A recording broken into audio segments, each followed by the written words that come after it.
بسم اللہ الرحمن الرحیم۔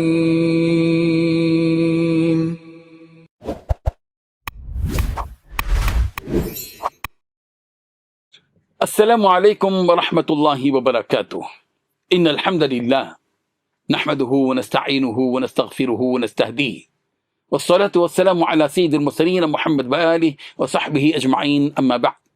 حاضرین و ناظرین، یہ درس حدیث نمبر 419 ہے اور آج کا عنوان ہے رسول رحمت صلی اللہ علیہ وسلم کے دسترخوان پر کچھ بھی نہ رہتا۔ روایت سماعت کیجیے، ترجمے کے بعد تشریح کی جائے گی۔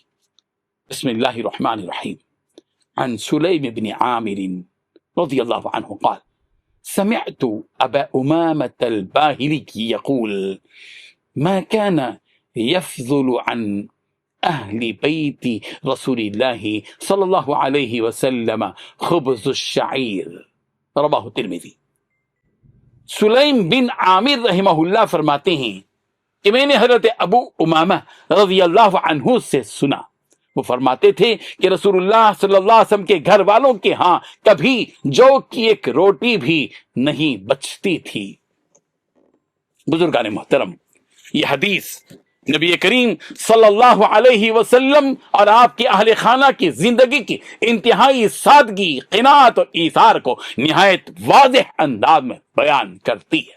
گھر میں جو کی روٹی جیسی معمولی غذا کا بھی بچ نہ پانا اس بات کی علامت ہے کہ جو کچھ آتا تھا وہ ضرورت میں صرف ہو جاتا تھا یا محتاجوں پر خرچ کر دیا جاتا تھا، اور دنیا کی کسی آسائش کو جمع کرنے کی فکر نہیں کی جاتی تھی۔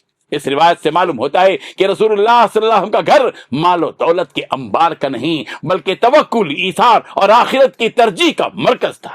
آپ صلی اللہ علیہ وسلم کے اہل خانہ نے تنگی کے باوجود صبر، شکر اور رضامندی کا اعلیٰ نمونہ پیش کیا، اور یہی وہ عملی تربیت تھی جس نے امت کو دنیا سے بے رغبتی اور انسانوں کی خدمت کا سبق دیا۔ رب ذوالجلال ہم سب کو پیارے پیغمبر صلی اللہ علیہ وسلم کی سیرت طیبہ سے سبق حاصل کرنے کی اور اپنی عملی زندگی میں تبدیلی لانے کی اور انقلاب لانے کی توفیق عطا فرمائے، آمین۔ وآخر دعوانا ان الحمد للہ رب العالمین۔